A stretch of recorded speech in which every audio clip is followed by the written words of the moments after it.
Hello les amis, j'espère que vous allez bien. Aujourd'hui, j'ai envie de vous parler de confiance en soi. Pourquoi? Tout simplement parce que l'autre jour, j'ai une de mes stagiaires qui me disait de plus en plus, j'arrive à exprimer la meilleure offre que je peux proposer à mes clientes et je suis contente parce que j'ai de moins en moins de refus et je sens que la cliente acquiesce à ce que je lui propose sans mettre de frein, elle me suit. Et j'en avais une autre qui lui répondait: ah bah je sais pas comment tu peux faire parce que moi quand je propose mes cures et mes services, oh là là c'est toujours trop cher, comment ça se fait que ça ne marche pas?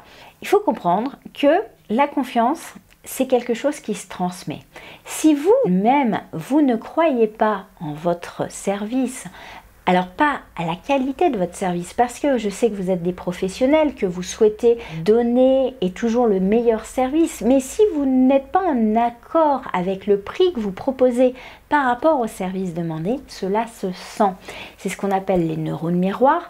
On va être en attente et quand vous proposez un prix, mais que vous sentez au fin fond de votre inconscient, vous faites, oh là là là là, pourvu qu'elle dise oui parce que oh là là c'est cher quand même. Si vous êtes persuadé de ça, la cliente va le ressentir. Je parlais à justement une des stagiaires qui me disait oh là là, moi mes clientes c'est toujours trop cher effectivement, et je lui dis mais comment tu le proposes? Ah bah oui, mais je peux pas le proposer comme ça, il faut que ça s'annonce. Et dès que j'ai commencé à lui parler, à rentrer un petit peu dans le détail du process, comment elle a mené la proposition de service qu'elle offrait à ses clientes, bah en fait, il y avait des freins. On sentait qu'elle n'était pas au clair, que, oh là là, il y avait une limitation d'elle-même, elle se freine elle-même. Or, quand vous êtes comme ça, vous n'avez pas confiance et donc du coup, vous ne vendez pas, tout simplement parce que la cliente le ressent. La confiance en soi, c'est la capacité, être dans la croyance que je suis capable de faire quelque chose. Or, si vous pensez que votre offre est trop chère et qu'elle ne va rencontrer que des clientes qui vont la trouver trop chère, vous allez automatiquement, inconsciemment, la présenter d'une manière qui va trouver écho chez votre cliente dans le trop cher. Elle va trouver ça trop onéreux, tout simplement parce que vous allez peut-être user de qualificatifs.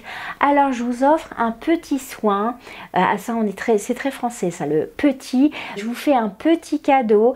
Ça minimise la qualité, la valeur de votre offre, de votre prestation, alors qu'en fait, ça se trouve, c'est une super prestation qui déchire. J'ai déjà entendu bien souvent des esthéticiennes qui mettaient petit à toutes les sauces. Mais elle fait du travail et elle minimise le travail, la valeur de son travail. Et donc forcément, la cliente en face, qu'est-ce qu'elle entend? Que c'est petit. Donc en fait, c'est forcément un petit prix aussi. Parce que vous avez tellement dévalorisé l'offre que votre cliente, la personne qui est en face de vous, n'est pas en capacité de recevoir la valeur que vous lui offrez. Donc ça, c'est vraiment important. C'est de se dire, est-ce que je suis en capacité de proposer au prix le plus juste pour moi et pour la cliente, l'offre que je lui propose. Et ça, c'est vraiment important.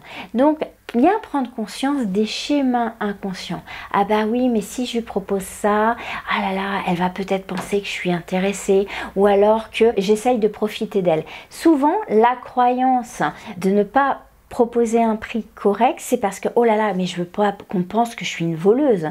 Pourquoi? Parce qu'on a associé que les commerçants étaient tous des voleurs. Et quand vous avez enfant des croyances qui se sont mis collées comme ça, c'est une pensée fausse, bien évidemment. Sauf que inconsciemment, vous avez votre petite voix qui derrière va vous apporter ce petit chuchotement à dire attention, attention, on va te prendre pour... Et comme on ne veut pas être perçu pour quelqu'un de malhonnête, et bien du coup, on va se mettre des freins et on va exprimer l'offre d'une telle manière que la cliente en face va la refuser. Donc ça, c'est vraiment important, c'est pour pouvoir prendre confiance en vous, c'est-à-dire d'essayer d'aller chercher les croyances que vous avez derrière. Est-ce que l'acte de vente, est-ce que c'est mal? Est-ce que c'est négatif pour vous? Ou est-ce que c'est positif? Listez ce que vous associez par image à la vente, à la proposition de service. Ça, c'est une chose. Donc, c'est des croyances que vous allez mettre en surface. Mais vous pouvez aussi, c'est pas forcément l'acte de vente, ça va être peut-être se dire oui, mais alors si je montre la valeur de ma prestation, ben, je vais me mettre en valeur. Or, il y a des personnes qui n'aiment pas briller, qui n'aiment pas se mettre en avant. Oh là là, on va me voir. Oh, mais qu'est-ce qu'on va penser de moi? Donc, c'est vraiment important d'aller chercher les croyances qui vous freinent. Bon, après, ça peut se faire en coaching, on peut se faire aider pour ça, mais sinon, vous pouvez déjà vous poser cette question. Si je propose ma prestation au juste prix, je crois qu'on va penser de moi. Et après, je vous laisse répondre. Et voyez ce qui arrive. C'est fascinant quand vous vous mettez en conscience, quand vous vous posez les bonnes questions, vous allez voir que vous allez progresser.